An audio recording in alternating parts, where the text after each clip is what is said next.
Event చూసుకుంటున్నాం. పోయిన సంవత్సరం ఏమని చెప్పావు? జెబెదయి కుమారులు ఇద్దరు గురించి చూసాం. వాళ్ళిద్దరి పేర్లు యాకోబు, యోహాను. యాకోబు, యోహానా? యోసేపు, యోహానా? యాకోబు, యోహాను. అయితే బైబిల్లో చూసినట్లయితే ఇంకో యాకోబు కూడా ఉన్నాడు. యాకోబులు చాలా మంది ఉన్నారు. యేసుక్రీస్తు ప్రభువారి వాళ్ళ తమ్ముడు. యేసుక్రీస్తు ప్రభువారు మరియమ్మకు పుట్టాక కొంచెం పెద్ద వయసు అయ్యాక మళ్ళీ పిల్లలు పుడతారు. ఆమెకి ఆడపిల్లలు పుడతారు, మగ పిల్లలు పుడతారు. వాళ్ళల్లో ఒక అబ్బాయి అనమాట తమ్ముడు. ఆయన పేరు కూడా యాకోబు. లాస్ట్లో యాకోబు పత్రిక ఉంటుంది, ఆయన రాసిందే. సరే అని చెప్పి మనం ఈరోజు చూసేటువంటి మనిషి ఎవరు అని అంటే ఆది కాండము 3వ అధ్యాయము 6వ అధ్యాయము 18వ వచనం చూద్దాం. ఆ మనిషి ఎవరో నీకు అర్థమైంది. ఆది కాండము 6వ అధ్యాయము 18వ వచనం. అయితే మీతో నా నిబంధన స్థిరపరచుదును, నీవును నీతో కూడా నీ కుమారులను నీ భార్యయు నీ కోడండ్రును ఆ ఓడలో ప్రవేశింపవలను. చాలు. ఎవరు మనం ఇప్పుడు ఎవరి గురించి చెప్పుకోబోతున్నాం? నోవాహు గారి గురించి చెప్పుకోబోతున్నాం. అసలు ఈయన ఎవరు? ఈయన ఏం చేశాడు? బైబిల్ మొత్తం కాదు కానీ స్టార్టింగ్లో మానవులు ఇంకప్పుడే పెరుగుతూ ఉన్నారు. ఆ టైంలో నీతిమంతుడు ఎవరు అని అంటే అందరూ వేలెత్తి చూపిది ఆయన్నే. నోవాహు ఆయన పేరు. ఈయనకి 3 కుమారులు. ఈయన ఉండేది ఎంతమంది అని అంటే కుటుంబం మొత్తం అతని భార్య 3 కుమారులు. ఎంతమంది అయ్యారు? 10. ఆయన భర్త 3 కుమారులు. ఎంతమంది అయ్యారు? 5. ఆ 3 పిల్లలకి 3 భార్యలు ఉన్నారు. మొత్తం ఎంతమంది? 8 మంది ఒక కుటుంబంలో ఉండేవాళ్ళు. 8 మంది ఇప్పుడు ఉంటే ఒకే కుటుంబంలో ఎట్లుంటది? ఏం గొడవ ఉంటది? తోడి కోడలు గొడవ, ఒకళ్ళు జుట్టు ఒకళ్ళు కొట్టుకొని లాక్కొట్టుకోను, అత్తల పోరు భయంకరంగా ఉండేదన్నమాట. కానీ అప్పట్లో ఉమ్మడి కుటుంబం బ్రహ్మాండంగా ఉండేది. అయితే నోవాహు గారి కుటుంబం ఎంతమంది? 8 మంది. చుట్టూ ప్రాంతం మొత్తం మనుషులు బాగా విజృంభిస్తున్నారనమాట. బాగా పెరుగుతున్నారు, బాగా సంతానోత్పత్తి బాగా జరుగుతుంది. మంచిగా మొత్తం పాకిపోతా ఉన్నారు. కొత్త కొత్త ప్రదేశాలకి వెళ్ళి ఇల్లు కట్టుకుంటా వాళ్ళని చెప్పి స్వాధీనం చేసుకోవటం, ఆక్రమించుకోవటం బాగుంది. అయితే మనుషులకి కొంచెం తెలివి ఎక్కువ ఏం చేశారంటే పాపం కూడా చేయటం మొదలు పెట్టారు. ఏం పాపం అది? అరే ఈ నేల చూడు ఎంత మంచిగా పండుతుందో, వంకాయ మొక్కలు వేసి ఎంత బాగా పండుతుంది, నేల దేవుడురా, సూర్యుడు బాగా వేస్తున్నాడు మనకి, సూర్యదేవుడు అని సృష్టిని కొలవటం మొదలు పెట్టారు. ఇంకా కొత్త కొత్త పాపాలు, వ్యభిచారం చేయటము. ఇప్పుడంటే మనం కొత్తగా ఉంటది, ఆడవాళ్ళని ప్రేమించుకోవటం, మగవాళ్ళని ప్రేమించుకోవటం మనకు కొత్త. కానీ ఇప్పుడు నుంచో ఉండేది, మన దాకా రాలేదంట, మన దాకా ఈ మధ్య వచ్చింది. ఇలాంటివన్నీ విజృంభంగా చేసేవాళ్ళు అనమాట. మనుషులు జంతువులు ప్రేమించడం. తెలుసా మీకు? ఒక అమ్మాయి తన కుక్కను పెళ్లి చేసుకుంది నచ్చి. అట్లా చేసేవాళ్ళు అనమాట. పాపాలు విచ్చలవిడిగా తాగుడు, ఇష్టం వచ్చినట్లు బిహేవ్ చేయడం. ఇదంతా దేవుడు పైనుండి చూసి నాకు ఇదంతా నచ్చలేదు అని చెప్పి ఈ మనుషులందరిని ఏం చేయాలంటే తీసేయాలి ఫస్ట్. ఎందుకు?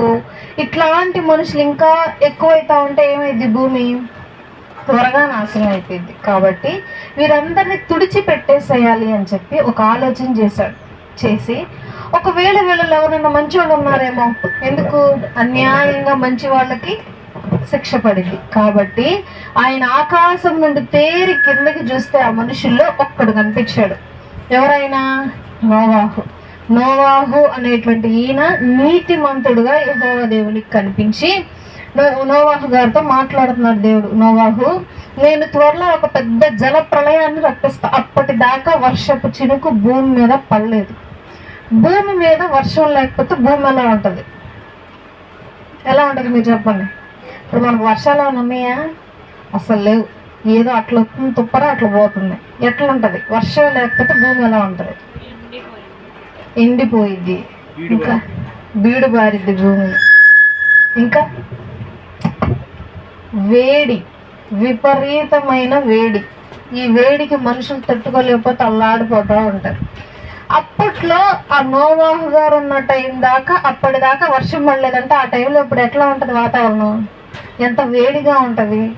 ఆ వేడికి మనిషికే ఆలోచించ బుద్ధి కాదు. కానీ మనుషులు ఏం చేస్తున్నారు? పాపం చేస్తున్నారు. వెరైటీ వెరైటీ పాపాలు. ఎలా చేసి ఉంటారు? మనం ఎంత చిరాగ్గా ఉంది, ఎంత వేడిగా ఉంది, ఆలోచించగలం ఏమైనా చేయగలవా కొత్త విషయాలు? ఈ వేడి మీదే ఉంటుంది మన మైండ్ ఎక్కువ. మరి అప్పట్లో అంత వేడే ఉండేది కదా, మరి ఎందుకు వాళ్ళంత విధమైన పాపాలు చేస్తుంటారు అని అంటే, వర్షం పడేది కాదు కానీ కింద భూమిలో ఉన్నటువంటి చెమ్మ తడిపేదంట పైన మొత్తాన్ని. చల్లదనం భూమిలో ఉన్నటువంటి నీరు అది పైకి వచ్చేదన్నమాట, వెదజల్లి గాలిలో తేమ. ఇక అంతే, వర్షం మాత్రం పడలేదు. సరే అని చెప్పి యెహోవా దేవుడు ఏం చేశాడు? వీళ్ళందరినీ ప్రళయం రప్పించి వీళ్ళందరినీ నాశనం చేయాలని చూసి వెంటనే నోవాహు నీతిపరుడని కనిపించి ఇదిగో నోవాహు, నేను నీకు మాట చెప్తా. ఇక్కడ నేను ఒక పెద్ద జలప్రళయాన్ని రప్పిస్తాను కాబట్టి నువ్వు నీ కుటుంబము మొత్తం కాపాడబడటానికి మీ బట్టికి ఒక పడవ తయారు చేసుకోండి. ఆ పడవ ఎలా ఉండాలో కూడా చెప్పాడు దేవుడు. ఇన్ని మూరలు ఎత్తు, ఇన్ని మూరల వెడల్పు, ఇన్ని తలుపులు ఉండాలి, ఇన్ని కిటికీలు ఉండాలి, ప్రతిదీ లెక్కగట్టి చెప్పాడు. ప్రతిదీ అలా చేశాడు నోవాహు గారు. నోవాహు గారు పడవ వాళ్ళ ఇంటి దగ్గర తయారు చేసుకుంటున్నాడు. అందరూ చూసి నవ్వటం మొదలు పెట్టారు. ఎందుకంటారు? పడవ నది దగ్గర, సముద్రం దగ్గర చేయాలి. పడవ ఎక్కడ చేయాలి? నది తీరం దగ్గర, సముద్రం తీరం దగ్గర చేయాలి పడవ. ఎందుకు? ఎక్కడో కొన్ని మైళ్ళ దూరంలో పడవ తయారు చేసుకుని దాన్ని అక్కడికి తీసుకెళ్ళి మోయగలమా? లాక్కెళ్ళగలమా? చేయలేము. కానీ ఈయన ఏం చేస్తున్నాడు? ఇంటి దగ్గర తయారు చేసుకుంటున్నాడు. అందరూ చూసి ఎగతాళి చేయడం మొదలు పెట్టారు. ఏంటి పిచ్చా ఏంటి, ఇంటి దగ్గర తయారు చేసుకుంటున్నాడు ఈ పడవ అని చెప్పి. అయినా సరే చేసుకుంటా పడవ తయారు చేసుకుంటా ఉన్నాడు. తన సువార్తను చెప్తా ఉన్నాడు. ఎవరు వినలేదు. పాపం మాత్రం విచ్చలవిడిగా చేస్తానే ఉన్నారు.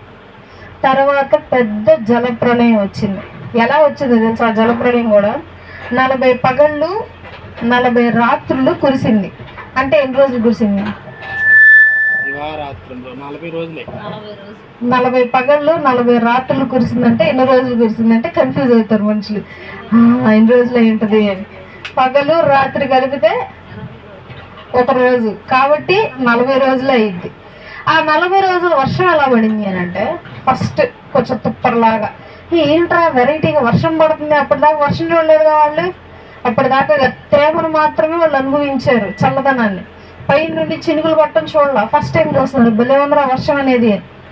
చక్కగా వర్షం ఫస్ట్ రోజు బాగా పడింది, సెకండ్ రోజు ఇంకొంచెం ఎక్కువ, మూడో రోజు 2 రోజులు పడిన దాని మీద 3వ వంతుగా, అలా ఒక్కొక్క రోజు వర్షం పెరుగుతా ఆ వర్షము పర్వతాలను కూడా ముంచేంత వర్షం అయింది. పర్వతాలు కూడా మునిగిపోయి పర్వతాల మీద తేలిందనమాట ఆయన పడవ, తెలుసా? అయితే ఇంకో మాట అన్నాడు ఈయన. ఏమనంటే, మనం ప్రతి వర్షంలో చెప్పుకుంటా వద్దాం. ఆదికాండము 7వ అధ్యాయము 1వ వచనం.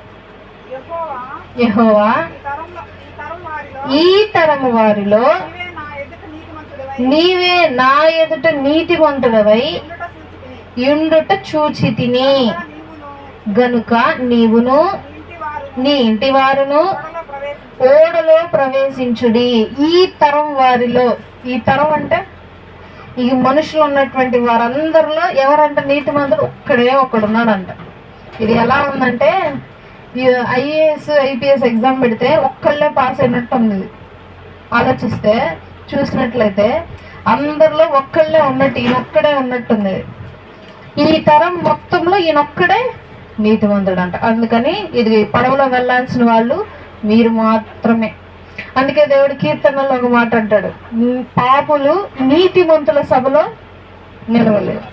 నీతిమంతులు కంటే సభ ఉంటుంది, దానిలోకి పాపులు మాత్రం రాలేరు. అలాగే వీరిని యెహోవా దేవుడు పడవలోకి వెళ్ళమన్నాడు. దాని తర్వాత వచనం పవిత్ర జంతువులలో ప్రతి జాతి పోతులు 7, పెంటులు 7,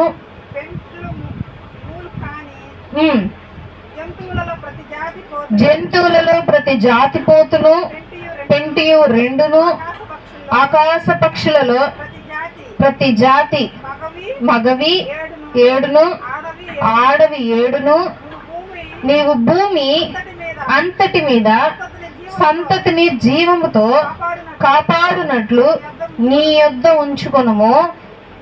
ఎందుకనగా ఇంకను 7 దినములకు నేను 40 పగళ్ళును 40 రాత్రులను భూమి మీద వర్షము కురిపించి నేను చేసిన సమస్త జీవరాశులను భూమి మీద నుండకుండా తుడిచివేయుదునని నోవాహుతో చెప్పెను.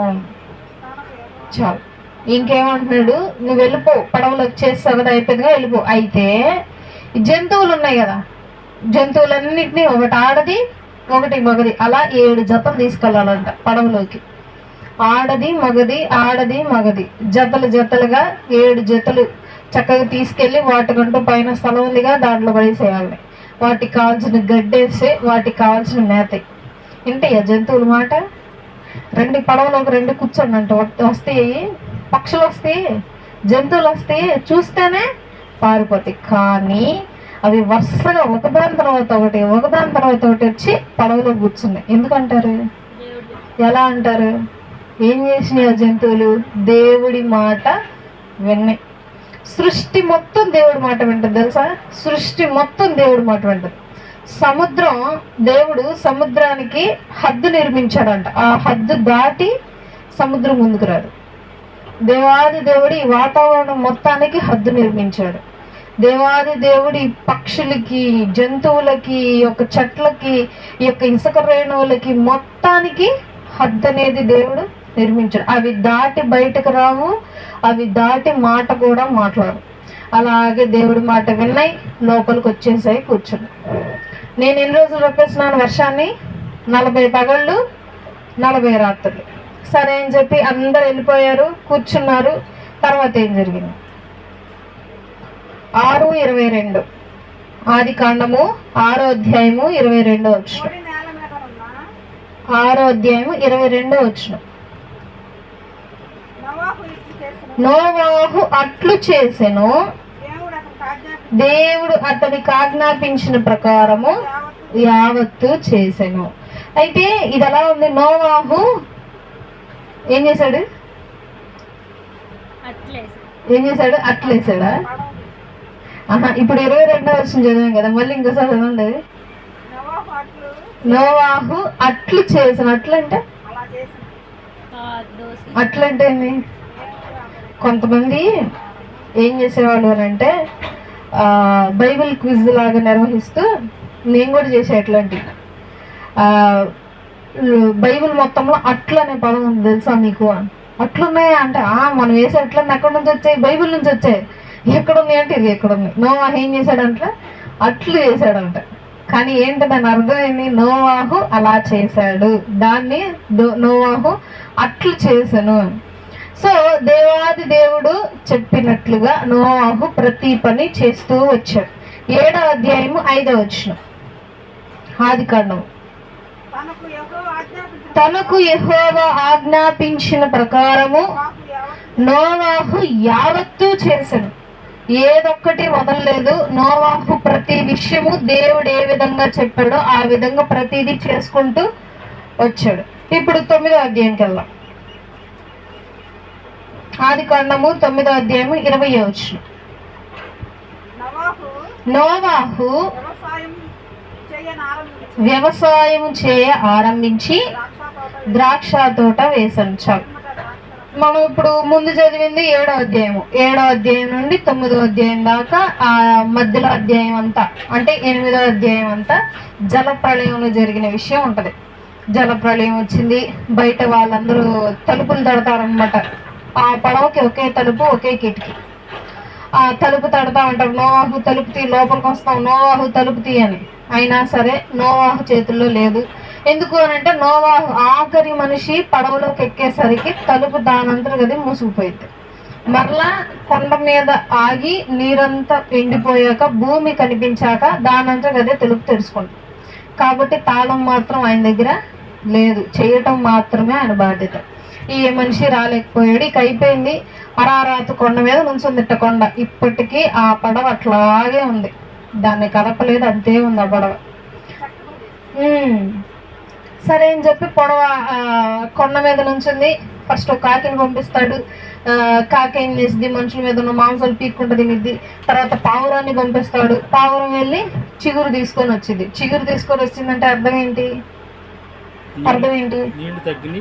నీళ్లు తగ్గిని మొక్కలకి చిగురు రావటం మొదలైంది. సరే అని చెప్పి కిందకి దిగారు వరుసగా. దానిపై వచ్చిన చదవండి, తెలుస్తుంది. 18 చదువుదాం. ఓడలో నుండి వచ్చిన నోవాహు కుమారులు షేము, హాము, యాపేతు అనువారు. హాము కానానుకు తండ్రి. ఈ ముగ్గురు నోవాహు కుమారులు. ఒక్క నిమిషం ఇక్కడ చూడండి. ఓడలో నుండి వచ్చిన నోవాహు కుమారులు ఎవరెవరంట? వాళ్ళ పేర్లు ఏంటి? ఎంతమంది నోవాహు కుమారులు? ముగ్గురు. షేము, హాము, యాపేతు, వీళ్ళ పేర్లు. అయితే దాని తర్వాత ఇంకొక లైన్ యాడ్ చేశారు చూడండి. దానికి ముందు షేము, హాము, యాపేతు అనువారు. తర్వాత కామా పెట్టి హాము కానానుకు తండ్రి అంట. ఇది మాత్రం ఎందుకు అండర్లైన్ చేసి ఈ లైన్ ఎందుకు పెట్టాడు? ఈ లైన్ అట్లా పెట్టండి, మళ్ళీ చెప్తా. తర్వాత ఈ ముగ్గురు నోవాహు కుమారులు, వీరి సంతానము భూమి అన్నంతటా వ్యాపించెను. ఇప్పుడు భూమి మీద ఉన్న మనము 2వ తరం లెక్క వస్తాం. నోవాహు కుటుంబీకులు మనం అందరం. నోవాహు పిల్లలు పిల్లలు పిల్లలు పిల్లలు పిల్లల నుండి వచ్చాం మనం. నోవాహు పిల్లలు ఏ దిక్కుల్లో చేరారో కూడా చెప్తా. అయితే ఈయనకి ఎంతమంది కుమారులు? ముగ్గురు. షేము, హాము, యాపేతు. వీళ్ళకి పెళ్ళిళ్ళు అయ్యాయి, పిల్లలు లేరు అప్పటికి. జలప్రలయం అయిపోయి ఇక భూమి మీదకి వచ్చేసి విస్తరించేటప్పుడు పిల్లలు పుడతారు. ఓకే, షేము, హాము, యాపేతు. తర్వాత నోవాహు వ్యవసాయము ఆరంభించి ఏం చేశాడు? ఫస్ట్ తోట ఏం వేశాడు? తోట. జలప్రలయం ముగించాక ఫస్ట్ భూమి మీద వేసిన తోట ఏంటి? ద్రాక్ష తోట. చక్కగా ద్రాక్ష తోట బాగా పండింది. ద్రాక్ష తోట గెలలు తీసి చక్కగా జ్యూస్ చేసి తాగాడనమాట ఆ రాత్రి. తర్వాత పిమ్మట ద్రాక్షారసము త్రాగి మత్తుడై తన గుడారంలో వస్త్రహీనుడుగా ఉండెను. అప్పుడు కానాను తండ్రి అయిన హాము తన తండ్రి వస్త్రహీనుడై ఉండుట చూచి బయటనున్న తన 2 సహోదరులకు ఆ సంగతి తెలిపెను. అప్పుడు షేమును, యాపేతును వస్త్రం ఒకటి తీసుకుని తన 2 భుజముల మీద వేసి వెనుకకు నడిచి వెళ్ళి తన తండ్రి దిశములను కప్పిరి. చాలు. అయితే చక్కగా పంట బాగా పండింది అనమాట. అప్పుడు బాగా నేలంతా తడిసిపోయి మంచిగా ఉందిగా. ఇక దున్నే పని కూడా లేకుండా విత్తనాలు వేసాడు. ద్రాక్ష తోట బ్రహ్మాండంగా పండింది. ద్రాక్ష తోట బాగా పండగానే ద్రాక్ష గెలలు తీసి చక్కగా మద్యం తయారు చేసుకొని తాగాడు. ఆ రాత్రి ఫుల్ మత్తు అనమాట. ఆ మత్తులో పడిపోతే తన ఒంటి మీద ఉన్న బట్టలు ఊడిపోయి అట్లాగా పడిపోయాడు. తెలుసు కదా, తాగిన వాళ్ళు ఎట్లా ఉంటారో వాళ్ళు కూడా సోయి ఉండదు. ఏది స్పర్శ మళ్ళీ మెలకు వచ్చేదాకా వాళ్ళకి ఏం జరిగిందో ఏమో కూడా తెలియదు. అలా బట్టలన్నీ ఊడిపోయి పడిపోయాడంట వాళ్ళ నాన్న. అయితే ఈ కానాను తండ్రి ఎవరు? కానాను తండ్రి పేరేంటి? హాము. ఈయన ఏం చేశాడు అని అంటే చూశాడు వాళ్ళ నాన్నని వస్త్రహీనుడుగా ఉండటం చూసి నవ్వుతున్నాడు. అమ్మో మా నాన్న చూసి పెట్టున్నాడు అని చెప్పి నవ్వుతా వాళ్ళిద్దరు సహోదరులకు చెప్తున్నాడు వెళ్ళి, అరే చూడరా నాన్న అట్ట పడిపోయాడు చూడరా అని. వాళ్ళు ఏం చేశారు? భుజాల మీద చెరువు భుజం మీద ఇట్లా కండవలాగా ఇట్లా పెద్ద గుడ్డ తీసుకొని ఇట్లా చూడకుండా ఇట్లా వెనక పట్టుకొని ఇట్లా వాళ్ళ నాన్న వెనుకున్నాడు. ఇలా వెనక నుండి వెళ్ళి అట్ట వేసి మళ్ళీ వాళ్ళ నాన్న చూడకుండా ముందుకు నడిచారంట ఆ 2 అన్నదమ్ములు. వాళ్ళ ముగ్గురులో వ్యత్యాసం చూసారా మీరు? ఏముంది వ్యత్యాసం? ఒకడేమో నవ్వుతున్నాడు, వాడికి ఏమనిపించింది? ఇది సరదాగా ఉందిరా అని. కానీ 2 అన్నదమ్ముళ్ళు మిగతా వాళ్ళు బాధ్యత తీసుకొని అరే మన తండ్రి అది తాగాడు, ఏదో మొత్తొచ్చి పడిపోయాడు అని చెప్పి బాధ్యత నిర్వహిస్తూ తన తండ్రిని కూడా దిశములానంటే వస్త్రహీనుడిగా ఉన్నాడు, వెళ్ళి ఆ వస్త్రాన్ని కప్పేసి వచ్చేసి తెల్లారగానే చెప్తున్నాడు వీళ్ళిద్దరు అన్నదమ్ముళ్ళు వెళ్ళి, నాన్న నిన్ను చూసి హాము నవ్వుతున్నాడు నాన్న, నువ్వు రాత్రి వాళ్ళ తాగి పడిపోతే అని అన్నాడు. వెంటనే తండ్రికి కోపం వచ్చింది. ఏం చేశాడు తండ్రి? దాని తర్వాత వచ్చిన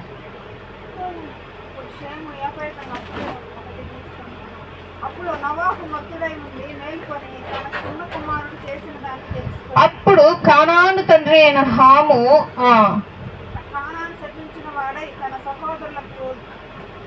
అప్పుడు నోవాహు మత్తు నుండి మేలుకొని తన చిన్న కుమారుడు చేసిన దానిని తెలుసుకొని కానాను శపింపబడిన వాడై తన సహోదరులకు దాసుడగును అనేను. మరియు అతడు షేము దేవుడైన యెహోవాను స్తుతింపబడును గాక, కానాను అతనికి దాసుడగును. హాము చాలు. షేము, హాము, యాపేతు వీళ్ళు ముగ్గురు కుమారులు. హాము మధ్యలో ఆయన చాలా శ్రేష్ఠుడు. ఎందుకు శ్రేష్ఠుడు? ఆయన గురించి సపరేట్ కూడా రాశారు పైన. నేను అండర్లైన్ చేసుకోమన్నాను కదా ఒక లైన్. ఏంటి ఆ లైన్ కోసం? హాము కానానుకు తండ్రి అంట. కానాన్ ఎవరు అసలు? సపరేట్ గా రాశారు ఆయన గురించి. ఇజ్రాయేలీలకు దేవుడు ఒక దేశాన్ని ఇస్తానంటాడు. ఆ దేశం పేరే కానాను. కానాను అంటే అర్థము పాలు తేనెలు ప్రవహించే దేశం అంట. అంటే అర్థం ఏంటి? సండే స్కూల్ పిల్లలు పాలు తేనెలు అంటే నదిలో వెళ్ళిపోతాయి అక్కట్లా అని అంటున్నారు. పాలు తేనెలు ప్రవహించే దేశం అంటే పంటలు బాగా పండుతాయి అన్నమాట, సమృద్ధిగా ఉంటారు, ఆరోగ్యంగా ఉంటారు, ఆ భూమి ఆశీర్వదింపబడింది అని అర్థం. ఈ కానాను దేశాన్ని ఇజ్రాయేలీలకి స్వాస్థ్యంగా ఇచ్చేసాడు. ఇదే మీ దేశం ఇక నుండి అని చెప్పి. అయితే ఈ కానాను ఎవరికి తండ్రి, ఎవరికి కుమారుడు? హాము అయిన మధ్యలో ఆయన షేము, హాము, యాపేతు. ఈ చివర ఆయన రేరు, ఈయన పేరు. షేము, హామే ఎక్కువగా కనిపిస్తారు. ఈ హాము అనేటువంటి ఆయన చాలా శ్రేష్ఠుడు. ఈయన ఏం చేశాడు? ఎగతాళి చేశాడు నాన్నే. మధ్యలో ఆయన ఈ ఇద్దరు కుమారులు వెళ్ళి ఆయన దిశమూలను కప్పటం జరిగింది. తర్వాత దేవుడు హాముని శపిస్తాడు. ఏమని? నీకు కానాను అని ఒక కుమారుడు పుడతాడు కదా, వాళ్ళ పిల్లలు ఏమవుతారంట? షేముకు బానిసలు అవుతారంట, షేముకు దాసులు అవుతారంట. షేమ్ ఎవరు ఇంతకి? మొదటి కుమారుడికి. తమ్ముడి పిల్లలు అన్నయ్య పిల్లలకి దాసులు అవుతారు. ఇక అది శాపం.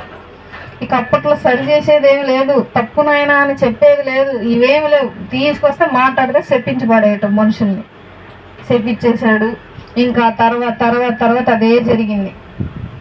షేము పిల్లలకి హాము పిల్లలకి దాసులు, కానాన్లో ఉన్నటువంటి వారిని వీళ్ళు దాసులుగా తీసుకెళ్ళిపోవటం, యుద్ధాలు జరగటం, అవే జరిగాయి తర్వాత. సో ఇక్కడ మనం గమనించినట్లయితే ముగ్గురు అన్నాదమ్ముళ్ళైనా సరే వాళ్ళలో విధమైనటువంటి ఆలోచనలు, విధమైనటువంటి మనస్తత్వాలు, విధమైనటువంటి తలంపులు వాళ్ళకున్నాయి. ఒకడేమో మధ్యలో ఉన్నవాడేమో అల్లరి చిల్లరగా ఉండి బాధ్యతారహితంగా ఉన్నా కానీ, ఇద్దరు అన్నదమ్ములు ఏ విధంగా ఉన్నారు? తన బాధ్యతను చూపిస్తూ తండ్రికి విధేయతను చూపించారు వాళ్ళు, తండ్రిని గౌరవించారు వాళ్ళు. సో వారు గౌరవానికి సంపాదించుకుంది, ఉన్నతమైన అధికారం సంపాదించుకున్నారు. గౌరవం లేకుండా ఉన్నటువంటి ఈ హాము బానిసలు అవుతారంట. తన బిడ్డలందరూ ఎవరికి? మొదటి కుమారుడికి బానిసలు అవుతారు. షేము, హాము, యాపేతు. సరే అని చెప్పి అట్లా మొత్తం దేశం మొత్తం వ్యాపిస్తారు. ఎవరెవరి కుమారులు వ్యాపిస్తారో చూద్దాం. చూడండి, ఆదికాండము 10వ అధ్యాయము 2వ వచనం. యాపేతు కుమారులు. యాపేతు ఎన్నో ఆయన? 3వ ఆయన, లాస్ట్ నుండి వచ్చారు. చూడండి, ఎప్పుడైనా వంశావళి చూసారా? ఎక్కడి నుంచి స్టార్ట్ చేయాలి వంశావళి? మొదటి వచనం చూడండి, 10:1. ఇది నోవాహు కుమారులకు షేము, హాము, యాపేతు అను వారి వంశావళి. జలప్రలయం తర్వాత వారికి కుమారులు పుట్టిరి. అంటే అప్పటిదాకా తమకి పిల్లలు లేరు. ఓడలోకి వెళ్ళాక పిల్లలు లేరు, ఓడకి ముందు పిల్లలు లేరు, కట్టక ముందు. ఓడ ఎక్కి జలప్రళయం వచ్చి జలప్రళయం ముగిసి భూమి మీదకి వచ్చి పంట పండించుకుంటున్న టైంలో వీళ్ళకి పిల్లలు పుట్టారు. ఫస్ట్ లాస్ట్ నుండి తీసుకొచ్చారు వంశావళి. యాపేతు కుమారులు గోమోరు, మాగోగు, ఆదాయి, యావాను, తూబాలు, మేషేకు, తీరసు అనువారు. వీళ్ళల్లో ఎవరి పేర్లైనా మీరు విన్నారా? ఎవరి పేరు విన్నారు?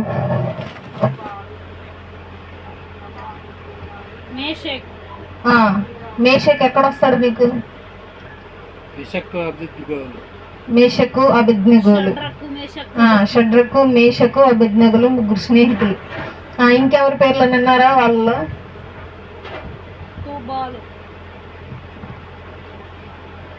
గోమేరు, మాగోగు. వినలేదు ఈ పేరు? ఏం పేరు? ఎక్కడున్నారు? యుద్ధం. గోగు మాగోగు యుద్ధ భూమి. లాస్ట్ ఫైనల్ యుద్ధ భూమి అదే మూడవ ప్రపంచ యుద్ధం అంటారు దాన్ని. గోగు మాగోగు యుద్ధంలో సాతాను జనులకి దేవుని సైన్యానికి యుద్ధం జరుగుతుంది. వాళ్ళిద్దరికి అదే ప్రదేశంలో. వాళ్ళందరూ చచ్చిపోతారు అనమాట. సైనికులందరూ చచ్చిపోయి పడిపోతే భూమి మీద ఒక వింత పక్షి అనమాట. అది ఏం చేసిద్దంటే బ్రతికి ఉన్న మనిషిని మాంసం పీకుదంటది. అది గద్ద కాదు కానీ ఇంకొక పక్షి. అది ఇప్పుడే వలస వస్తుంది అనమాట. ఒక చోట కనిపించిందని ఆల్రెడీ పేపర్లో కూడా వచ్చింది. ఆ పక్షి ఏం చేస్తుందంట, వచ్చి ఆ మాంసాన్ని పీక్కొని తింటుందంట. అది కూడా రాశారు ఆ పక్షి. గోగు మాగోగు యుద్ధం. ఆ యుద్ధ భూమికి పేరు ఎలా వచ్చిందంటారు? ఇక్కడేమో చూస్తేనే మనుషుల పేర్లు అంటే అప్పట్లో ఏం పెట్టేవాళ్ళు? మనుషుల పేర్లే స్థలాలకు పెట్టుకునేవాళ్ళు. ఇప్పుడు నా పిల్లలు పుట్టారు, నా పిల్లల పేర్లు ఇదిగో, ఈ స్థలం పేరు ఇది, ఈ ఊరి పేరు ఇది. నాకు పిల్లలు పుట్టారు, మా నాన్న పేరు పెట్టుకుంటారు, మా తాత పేరు పెట్టుకుంటారు. ఇవే జరిగాయి అనమాట. మనకి తెలిసి ఇవన్నీ. కానీ మనుషుల పేర్లే భూమిలకు కూడా పెట్టేవాళ్ళు. మనుషుల పేర్లే ఊర్లకు పెట్టేసేవాళ్ళు. గోగు మాగోగు యుద్ధం. తర్వాత గోమేరు కుమారులు అష్కనజు, రీఫతు, తొగర్మ అనువారు. తర్వాత లాస్ట్ లో చూడండి 5వ వచనం. వీరి నుండి సముద్ర తీరమందుండిన జనములు వ్యాపించెను. చాలు. సముద్ర తీరం మీద ఉండే వాళ్ళు ఏమంటారు? పల్లికారులు అంటారు. పల్లికారులు ఎక్కడి నుంచి వచ్చారంట? ఎవరి వంశం నుండి వచ్చారు? పేరు యాపేతు. ఎన్నో ఆయన? 3 ఆయన. షేము, హాము, యాపేతు. ఈ యాపేతు అనే ఆయన నుండి ఎవరు వచ్చారంట? జాలర్లు, సముద్ర తీరం నుండి నివసించే వాళ్ళు వచ్చారంట. ఇక ఈ లాస్ట్ ఆయన పుట్టిన సంతతి అంతా ఇక అటు వెళ్ళిపోయి నివసించడం మొదలు పెట్టాడు సముద్ర తీరం మీద. తర్వాత దాని కింద ఇంకొక ఆయన స్టార్ట్ అయ్యాడు. 6. హాము కుమారులు కూషు, మిస్రాయిము, పూతు, కానాను అనువారు. కానాను ఎన్నో ఆయన?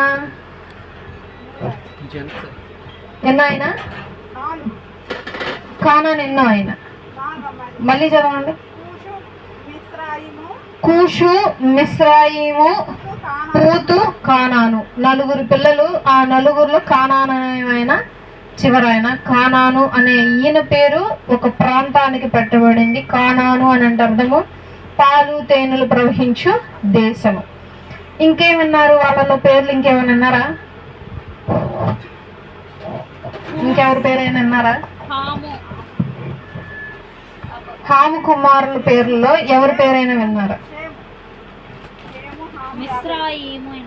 మిస్రాయిము విన్నారు. కూషు దేశం వినలేదా? కూషు దేశం ఉండినటువంటి వ్యక్తి అని చెప్పి ఒకరి గురించి ఉంటది కూషు. తర్వాత వీళ్ళందరి గురించి ఉండి తర్వాత వీళ్ళు ఎక్కడ ఉంటారు? వీళ్ళలో ఒక అతను వస్తాడు వీళ్ళ వంశంలో నుండి. 8వ వచనం చూడండి. కూషు నిమ్రోదును కనెను, అక్కడ భూమి మీద పరాక్రమశాలి అయి ఉండుటకు ఆరంభించెను. అతడు యెహోవా యందు పరాక్రమము గల వేటగాడు కాబట్టి యెహోవా ఎదుట పరాక్రమము గల వేటగాడైన నిమ్రోదు వలె అను లోకోక్తి కలదు. నిమ్రోదు అనే ఈయన చాలా అంటే చాలా అంటే చాలా సార్లు మీరు వినుండ్రు, ఫస్ట్ టైం వినుంటారు. ఈయన ఎవరు? నిమ్రోదు విన్నారా? చాలా క్రూరుడు, హాముకి మనవుడు అవుతాడు. చాలా క్రూరుడు, రాక్షస వంశానికి సంబంధించిన వాడు, రాక్షసత్వాన్ని స్టార్ట్ చేసిన వాడు అని కూడా అనొచ్చు. ఈ నిమ్రోదు వేటగాడంట. ఎలాంటి వేటగాడు? అలాంటి వేటగాడు కాదు, వేటాడే వాళ్ళకి మొట్టమొదటి తండ్రి కూడా అనొచ్చు ఈయన్నే. ఎవరు? నిమ్రోదు. ఈయన వేట మామూలుగా ఉండదంట. ఈయన ఎలా యుద్ధం చేస్తాడంట? పరాక్రమము గల బలశీలులాగా. ఈయన గురించి ఒక లోకోక్తి ఉందంట. లోకోక్తి అంటే ఏంటో తెలుసా? సామెత. ఈయన పేరు మీద ఒక సామెత ఉందంట. ఏంటి ఆ సామెత? యెహోవా ఎదుట పరాక్రమము గల నిమ్రోదు అని ఒకప్పట్లో సామెత ఉండేదంట ఆయన మీద. ఈయన గురించి ఒకసారి చెప్తా. దేవదూతల గురించి, రాక్షసత్వం గురించి. దేవదూతలు వచ్చి మనుషులను పెళ్లిళ్ళు చేసుకున్నారు, వాళ్ళ గురించి, వాళ్ళకు పుట్టిన కుమారుల గురించి. వాళ్ళకు పుట్టిన కుమారులు చాలా మంది రాక్షసులు అయ్యారు, తర్వాత దేవుడు వారిని సంహరించాడు. ఇవన్నీ తర్వాత అలాగే కిందకు వస్తే వీళ్ళల్లో నుండి 12 వచ్చిన చూద్దాం. నినివేకును కాలాహుకును మధ్యనున్న రెఫేనును కట్టించెను. అదే మహాపట్టణము మిస్రాయిము.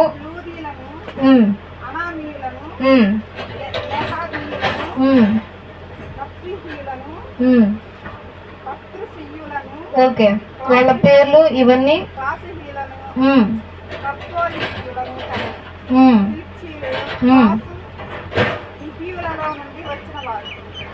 29 వచ్చిన చూద్దాం. 27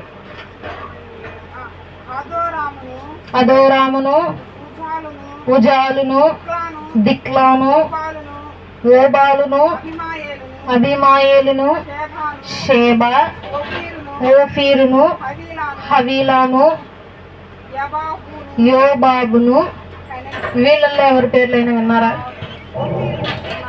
ఓఫీరు దేని ఎక్కడ విన్నారు? ఓఫీరు బంగారం శ్రేష్టమైనది. ఆ ప్రాంతంలో దొరికే బంగారం చాలా శ్రేష్టమైనది. ఓఫీరు ప్రాంతంలో దొరికే బంగారాన్ని జ్ఞాని అయినటువంటి సొలొమోను గారికి కానుకగా తీసుకెళ్లారు అప్పట్లో. ఇంకోటి షేబా దేశపురాన్ని జ్ఞాని అయినటువంటి సొలొమోను గారి జ్ఞానాన్ని పరీక్షించటానికి వచ్చింది. వీరంతా తర్వాత పెరిగి పెద్దయ్యి వీళ్ళ పేర్లు వాళ్ళ ప్రాంతాలకు పెట్టుకుని ప్రసిద్ధి చెందారు. తర్వాత 32 వచ్చిన చూద్దాం.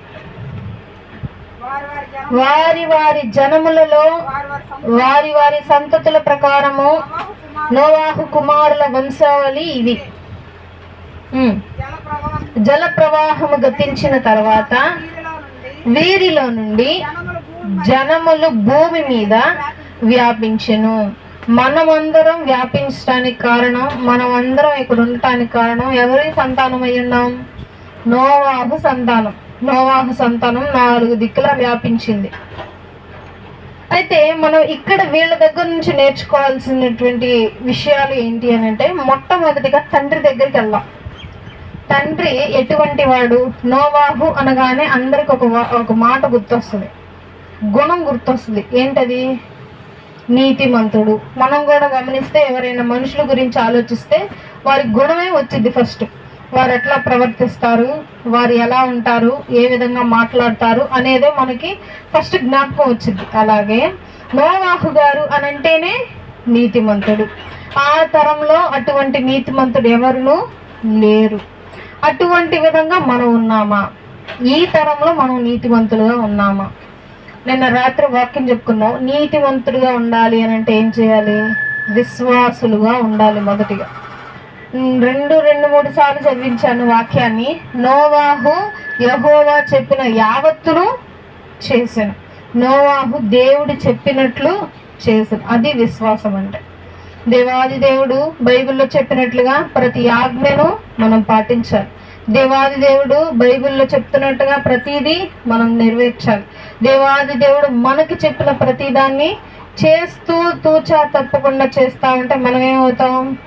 విశ్వాసులం అవుతాం. మనం విశ్వాసులం అయితే ఆటోమేటిక్గా మనలను నీతి పరులు అని అంటారు. నీతి పరులు అని అంటే నీచమైన దానిని అసహించే వారిని నీతి పరులు అంటారు. నీచమైనది ఏంటి? లోకంలో పాపము. పాపం ఈ లోకంలో నీచమైనది. ఈ నీచమైన దాన్ని మనం అసహించుకుంటే, దేవాది దేవుణ్ణి మనం కౌగిలించుకుంటే మనం ఏమవుతాం? నీతిమంతులం అవుతాం. నోవాహు గారు ఏ విధంగా కాపాడబడ్డారు? శ్రమ నుండి. ఎంత గొప్ప శ్రమ! భూలోకం మొత్తం తుడిచివేయబడింది.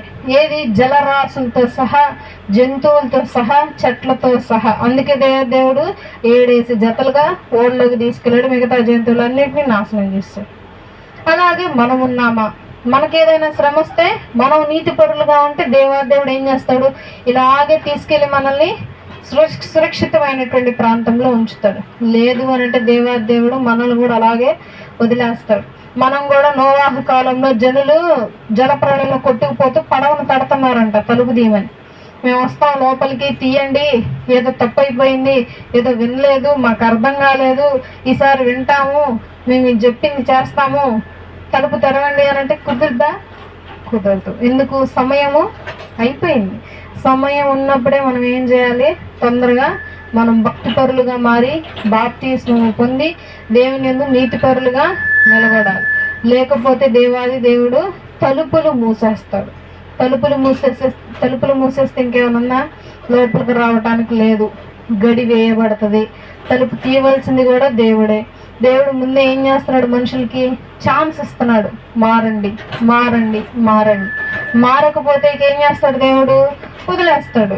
మారేదాకా టైం ఇస్తాడు దేవుడు. ఈ టైంలోనే మనం ఏం చేయాలి?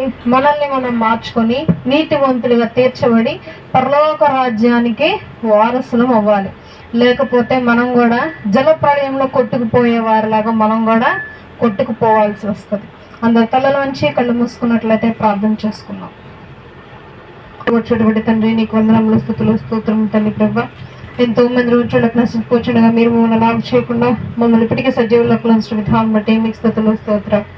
నాయన మేమందరము ఏకంగా సమకూడి నాయన నేను స్తుతించి కనపరిచే భాగ్యం అనుగ్రహించారు. వందనాలు నా ప్రభువా. గత వారం అంతా నీ రెక్కల కాపుదలు భద్రపరిచి నాయన మాకు తండ్రి ప్రభా శ్రేష్టమైనటువంటి వారమును నా తండ్రి శ్రేష్టమైన సమయాన్ని ఇచ్చి నేను స్తుతించిన సమయాన్ని ఇచ్చారు. కృతజ్ఞతలు. ఎంతో మంది నా తండ్రి యొక్క అమూల్యమైన సమయాన్ని పోగొట్టుకుని నా తండ్రి లోకంలో తండ్రి ప్రభు తిరుగుతూ ఉన్నారు. మమ్మల్ని అలాగే చేయకుండా నీకు కృప మెండుగా మీ మీద అనుగ్రహించిన ఆయన నీ యొక్క దైవ సన్నిధిలో నిలబెట్టి మమ్మల్ని ఆశీర్వదిస్తున్న విధానం బట్టి నీ కృతజ్ఞతలు, స్తోత్రాలు నాయన. నా ప్రభావం మేము ఈరోజు నేర్చుకున్నటువంటి పాఠమును బట్టి నాయన నోవాహువులు మేము కూడా నీతి పరులము అని చెప్పి ఎంచుకునే విధంగా నా తండ్రి నీతి పరులము అని చెప్పి బిరుదు సంపాదించుకునే వారంగా మమ్మల్ని తీర్చిదిద్దారు. ఆయన నీకే స్తోత్రాలు ప్రభా. ఆయన జీవితం నుండి ఎన్నో నేర్చుకోవాల్సిన విషయాలు, ఎన్నో పాఠములు మేము ఈరోజు నేర్చుకుని ఉన్నాం నాయన. నీకే స్తోత్రాలు ప్రభా. మా యొక్క జీవితంలోనైనా మేము ఎటువంటి పాపము చేయకుండా ఆ శోధంలో నుండి తప్పింపు వారిగా మమ్మల్ని తండ్రి యొక్క గుంపులో మమ్మల్ని చేర్చండి నాయన. నీకే స్తోత్రం. ఆయన తండ్రి నీతిమంతులు తండ్రి ప్రభా పాపుల సభలో నిలవలేరు నా తండ్రి. అయా మీరు ఆ విధంగా నా ప్రభా నా తండ్రి మమ్మల్ని నీతిమంతులుగా తీర్చిదిద్ది ఉన్నావు నాయన. నీకే స్తోత్రాలు. నీ యొక్క గొప్ప ప్రేమ మా మీద చూపి ఉన్నావు నాయన. నీ యొక్క అమూల్యమైన కృప మా మీద చూపి ఉన్నావు నాయన. కృతజ్ఞతలు. మేము ఇదే విధంగా ఇటువంటి కృపను మేము జ్ఞాపకం చేసుకుంటూ మా జీవితంలో మేము ప్రతి విషయంలోనూ తండ్రి ప్రభా నిన్ను జ్ఞాపకం చేసుకుంటూ తండ్రి ప్రభా ప్రతి కార్యము జరిగించడానికి సహాయం చేయండి. సంఘస్థులను జ్ఞాపకం చేసుకోండి. సంఘస్థులు చేసే ప్రతి పనిలో మీరు తోడుగా ఉండి సహాయం చేయండి. తండ్రి ప్రభు వారికి కావాల్సిన ప్రత్యేక అవసరతను అనుగ్రహించండి. నేను ఎటువంటి అవసరతలో ఉన్నారో నీవు ఎరిగి ఉన్నావు నాయన. ప్రతి ఒక్క అవసరతను తీర్చువాడవు నాయన. నూతన గృహం కట్టుకుంటూ ఉన్నారు నాయన. సగంలో ఆగిపోయి ఉన్నది నాయన. ఆ గృహం తండ్రి ప్రభు మరలా తండ్రి సంపూర్తిగా కట్టుకున్నట్టుకు సహాయం చేయండి నాయన. నీకే స్తోత్రాలు ప్రభా, నీకే వందనాలు. స్థలాలములు పోటుకు సహాయం చేయండి నా తండ్రి ప్రభు. ప్రతి ఒక్కరిని దీవించండి, ఆశీర్వదించండి. కుటుంబాలు ఎవరైనా తండ్రి ప్రభు ఇబ్బందులు, బాధలు, గొడవలు ఉన్నట్లేలా తండ్రి ప్రభా నీవే గుర్తించి నాయన వారిలో కలహమును తీసివేసి శాంతిని అనుగ్రహించండి ఆయన. నీకే స్తోత్రాలు, వందనాలు ప్రభా. నా తండ్రి మేము ఈ రోజు ఏ విధంగానైతే నేను స్తుతించి గణపరిచి ఈ రోజు నా తండ్రి నీకు ఆశీర్వాదమును పొందుకొని వెళ్తూ ఉన్నాము. మరలా ఇంకొక దినమున నా తండ్రి ఇదే విధంగా మేమందరం సమకూడి నేను స్తుతించి గణపరిచి భాగ్యమును నాకును ఇక్కడ ప్రతి ఒక్కరికి నీ అనుగ్రహించమని ఏసునామమున పెట్టి అడిగి వేడుకొని కొంచెం ప్రార్థిస్తున్నాం తండ్రి, ఆమేన్. మన తండ్రి దేవుని ప్రేమయు కుమారుడైన యేసుక్రీస్తు ప్రభువారి కృపయు పరిశుద్ధాత్మ అన్యోన్య సహవాసము మనందరికీ ఎల్లప్పుడూ తోడైండి నడిపించును గాక, ఆమేన్. అందరికీ వందనాలు.